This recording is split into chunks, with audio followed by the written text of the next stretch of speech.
Morning, folks. I'm Dave Canterbury with Self-Reliance Outfitters and the Pathfinder School.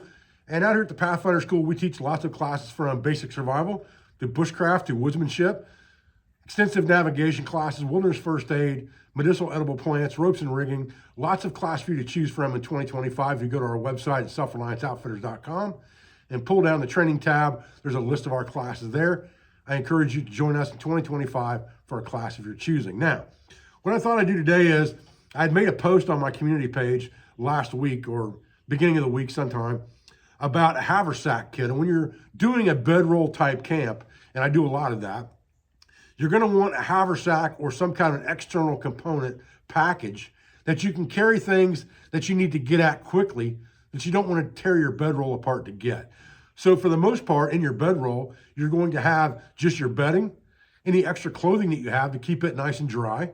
You may have a skillet if you're going to cook in camp and you need a skillet. I generally carry a skillet and then carry a canteen kit on my side. We'll talk about that in this Haversack video. And so I kind of wanted to go through that with you a little bit today. However, there's a couple things that I want to caveat with this video. The first one is that generally I wear this oilcloth vest a lot. And this is just a 2 or 3 year old Tractor Supply rough cut oilcloth vest. I'm not sure you can still get them anymore, but I assume you can.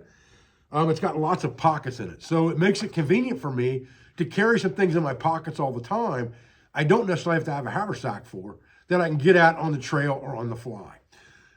And I also wanted to discuss with you a couple of other things about a haversack and changing things in and out of a haversack, depending on what you're doing in the woods, and then things I think should be in there all the time, no matter what. So with that, let's get started and talk about this vest first, understanding that things that are in this vest would go in this haversack if I didn't have the vest that I'm wearing every day. Now, quite obviously, along with the vest, you have pockets in your shirt most of the time. You have pockets in your pants, depending on the pants you're wearing. So you're carrying lots of things. You've got a belt knife on you all the time. Those things don't need to be in a haversack. I also carry in my pocket virtually daily some type of a folding knife, and this just happens to be an old Remington Trapper, bullet trapper. And I've got a match safe in here that contains 12 Yuko waterproof, windproof matches here, and a little bag of strikers right there. And this is just kind of my last ditch emergency backup that I keep in my pocket with a Bic lighter, with this jackknife. I keep those on one side of my pocket all the time, and I've always got a way to start fire if I need to, okay? I generally keep a couple shotgun shells in the other pocket when I'm hunting. And then in the vest itself, the buff that I'm wearing on my head now, which is kind of my thermoregulation thing, I can move it down to my neck to trap heat, put the felt hat on my head with the wide brim on it. If I need to, I can move the buff up around my ears to keep my ears warm, or I can just put it in the pocket of a vest here where I also keep a set of wool gloves, okay? And these are just military style wool gloves, all right? They go in the other pocket. Very, very simple. The pocket on the other side, I generally keep it spare for things I may want to just throw in there on the trail real quick that I may want to get at, or some type of a snack of some kind, whether that's a snack bar, a bag of jerky, whatever the case might be, I stick that in that pocket. Then I've got 2 pockets at the top. One of those pockets has just a notebook and a pencil. So I always have a notebook on the trail. The other pocket has a small pair of antique field glasses in it, okay? So that if I'm out hunting or something like that, I'm looking for a deer that may be laid down, I see something moving in the distance, I can't quite make it out with my eyes, I can always pull these out real quick and look at what's out there, okay? They don't weigh a whole lot, they're fairly small, they ride in that breast pocket really easily. And then around my neck, I have just a compass right here, a World War I compass. Nothing more than general direction and degrees on here. Not a movable bezel ring, none of that stuff. But remember that everything has to be taken in context, okay? And I'm operating in an area that's about 4,000-ish acres, a little bit more than that, plus my property. And I know it like the back of my hand. So the only reason I would ever need this compass might possibly be traveling at night to make sure I've got a general direction I'm traveling in. Other than that, I wouldn't need a compass or a map out here any given time because I know it very, very well. I'm in it almost every single day, okay? Now, let's talk about the Haversack kit for a minute. Okay, so I try to keep this very, very simple. I do change things in and out, but there are some things that stay in there most of the time, okay? One thing that's in there is an oilcloth poncho. This can be used as an extra piece of a shelter to cover up gear in the rain. It can be used, obviously, as a poncho on the trail if it starts to rain, and it's large enough to cover up my whole bedroll and things on my back when I'm traveling. So I always have that poncho on one side of my haversack. I have a pair of leather gloves in there for working on the trail, collecting debris, things like that. And if I'm not carrying the wool gloves because it's not wintertime, I always have a good pair of leather gloves in there just in case for working around the woodland area in bare hands, okay? Now, I'm just gonna kind of go through this left to right. There's nothing more important than the other necessarily, but it's a very simple kit, all right? I've got one line winder with probably 50, 60 feet of number 36 bank line. I've got just a rolled up bandana here with a set of utensils in it for eating. Again, I don't want to have to dig this out of my bedroll if I decide to stop and have a meal on the trail. I don't want to do that. So I'm going to carry those utensils in my haversack. I've got my pot chain that I use all the time, and we'll talk about how that works with my canteen set here in just a minute. A folding saw. This one happens to be a Silky Outback Gomboy. I have what I would call a pocket axe, which is just a small claw hatchet so that I can drive nails, pull nails, chop firewood, kindling, things like that if I need to. But it sits up inside this haversack, and it's the perfect length, top to bottom, so it doesn't stick out. So it's a very good little hatchet to carry in the woods, and it does me a lot of good. And then I've got a large shamandana here that is just a large piece of cotton cloth, checkered, that's about 3 foot by 3 foot. All right. I have 2 sticks of fat wood. I have a ferrocerium rod. I have a full Flint and Steel kit here, and we'll talk about this in a minute. I'm going to do a video, an extensive video on Flint and Steel, because I think it's something that's not covered well as far as how much it's still relevant to this day and why it's so useful, okay? And this is a full kit. You wouldn't necessarily need a full kit because obviously your silky saw is high carbon steel. Your knife is probably high carbon steel, so you may not need the striker, but I have one in here. We'll talk about this kit in just a minute, okay? Then I have my canteen kit, and depending on what I'm planning to do, I either carry the batwing cup on here or I carry the full-on cup with the L bracket handle, okay? The advantage to the L bracket handle for me, if I'm going out and doing it overnight or something like that, or a couple days, you have to excuse me, I got a little bit of a cold here, is number one, I can extend this with a stick to use this for a cook pot over the fire. It's got that L bracket on it, so there's no way it's gonna tip over in the fire. And then I've drilled holes in mine so that if I want to, and I don't want to set it in the fire, I can use this like a stewing pot, and I can just hook this lightweight jack chain to it, just like this, and hang it over the fire on a tripod, okay? Lots and lots of use for this piece of jack chain for making a quick improvised tripod, the hanging gear. It doesn't weigh very much at all. It's got lots and lots of uses. You have to trust me on that. Maybe one of these days I'll make a video on all the uses for this piece of jack chain.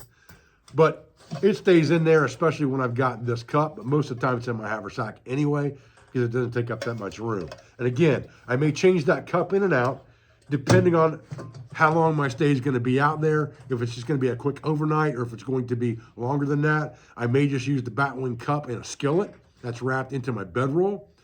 And if that's the case, I don't necessarily have to have the pot, but if I'm gonna cook more meals than just something quick and on the fly, then I may want the pot, so I change it out. Now, let's talk real quick about this Flint and Steel kit and what's in it. And then on another video, like I said, we'll get into depth on why I think Flint and Steel is such a relevant thing, even to this day, even with ferro rods, even with lighters, all that kind of stuff. Flint and Steel fire making in general, in and of itself, is very relevant today.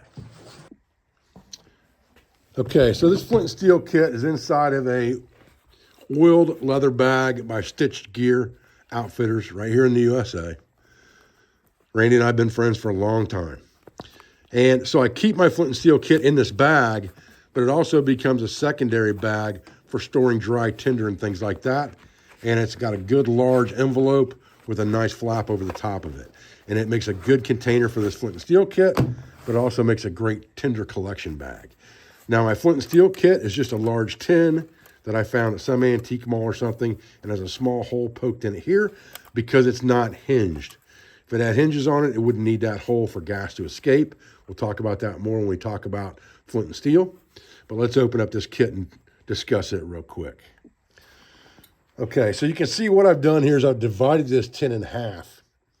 And this is actually fat wood. So I've got a fat wood divider in there to keep the char separated from things that would bang into it and tear it up. And I've got charred cloth in there. I've got charred natural material in there. We'll talk more about that when we get into Flint and Steel.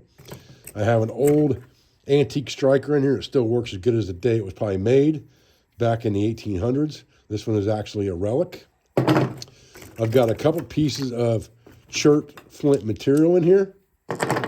I have some lamp wick in here that's uncharred. And I have a small container here that probably contained fish hooks at one time that has a crazy heavy-duty magnifying glass in it that came out of the bottom of a pair of binoculars from a yard sale. But it's the best magnifying glass I've ever used. And it sits down the bottom. And I just put the lamp wick in there. I throw a couple good striking stones in there. And my steel. And then I've got the tin to keep my char in good condition. I've got the tin to char more in if I need to. Again, we're not talking about emergencies here where we need to use our bottle and cup for charring. We're carrying a dedicated container, but it also contains the Flint and Steel kit. So this would be considered a tinder box with Flint and Steel is the technical term for this. All right, guys, so like I said, it's not real complicated. It's not something that you have to go out and buy a bunch of stuff to assemble a kit like this. A lot of this stuff is just things that I've assembled over time and put them together. Some of it's antique stuff, some of it's not. But you assemble a kit that's going to work for you, and that's what's important. I like to have the tools that I may want to get at quickly on the trail outside my bedroll, and then obviously some kind of a water vessel like a canteen or a water bottle to be able to get to on the trail as well quickly without having to get into a pack or a bedroll to get at those things. Generally speaking, with a haversack, what I would tell you is I usually wear an external belt outside my pants that's got my revolver on it and my belt knife. And if I'm going to wear a haversack, I will put that around the straps of the haversack so that it can't flop. It's just laying on one side and it can't move. And they did that a lot back in the 18th century with things like a sash around that haversack strap so it couldn't move and slide around if you were moving through the woods quickly. It wasn't swinging around on you. If you bent down to get something, it didn't swing into the front of you. And that's a good way to manage a haversack, is to put it underneath some type of belt or sash, even if that is some kind of a shamag around your waist when you're carrying a haversack. That will keep it in place for you and make it much more enjoyable to carry. Again, remember that a haversack is actually a food sack. The word haversack means food sack. So the things that we carry in haversacks nowadays are not exactly the same as what they would have carried in an actual haversack. Although I do like to put food in mine quite often as well, if I don't have external pockets to throw them into. Doesn't hurt anything to put a little bit of bacon in there, something like that I can cook on the trail, a little bit of salt-cured bacon, anything like that, beef jerky. If I don't have a pocket, they go in that haversack. But tools in that haversack make it make sense more to me as something I can get to quickly. And that may have been called a possibles bag back in the day. But I think they were kind of mixed and matched a little bit throughout history, where people would put personal effects into their haversack as well, especially during the Civil War, and their food would go in there also. But in this case, in the case of a woodsman, I think the tools we need to get to readily and quickly need to go in that haversack as well, so that we don't have to unpack a bedroll to get to them on the trail. One thing I want to talk to you about real quick at the end of this video, I want to show you something real fast. This box came in the mail for me while I was out of town. And this is from Finland, okay? It came from a buddy of mine. If I pronounce his name wrong, I apologize for that. And his name is Jopa Rante, and he is kind of the Lao guy of Finland. And if you don't understand what Lao means, most of you have heard of the word lavu, and a Lao is half of a lavu. So this is basically a half lavu, and it's called a lau in Finland, and it's a very traditional woodland shelter in Finland that is larger than what you see most of the lavus today that you see people camping in that are the military lavus. The lau is much bigger than that as a half a lavu, and it's big enough for one person to sleep in comfortably, and it's basically a bell-shaped plow point shelter. And I'm going to break this dude out of the box and make a video on that as well for you guys and show you what that traditional Finnish shelter looks like. So Jopa, I appreciate that very much. Thank you for sending that. And that'll be a future video coming up on this channel that I kind of want to clue you guys into because I think you guys are going to enjoy it once I play with it a little bit. I appreciate your views. I appreciate your support. I thank you for everything you do for our school, for our family, for our business, for all of our sponsors, instructors, affiliates, and friends. I hope to see you at a class in 2025. I appreciate all your business on our website during this holiday season, and I hope you have a fantastic Christmas and a holiday as well. And the last thing that I'll address real quick so that everybody's aware of what's going on, the carbon steel skillets that were pre-ordered are shipping beginning today. They hit our warehouse this morning. The first 2,000 will be shipping the rest of this week and into the weekend until we get those orders filled. So I appreciate your patience on that. Your skillet's on the way.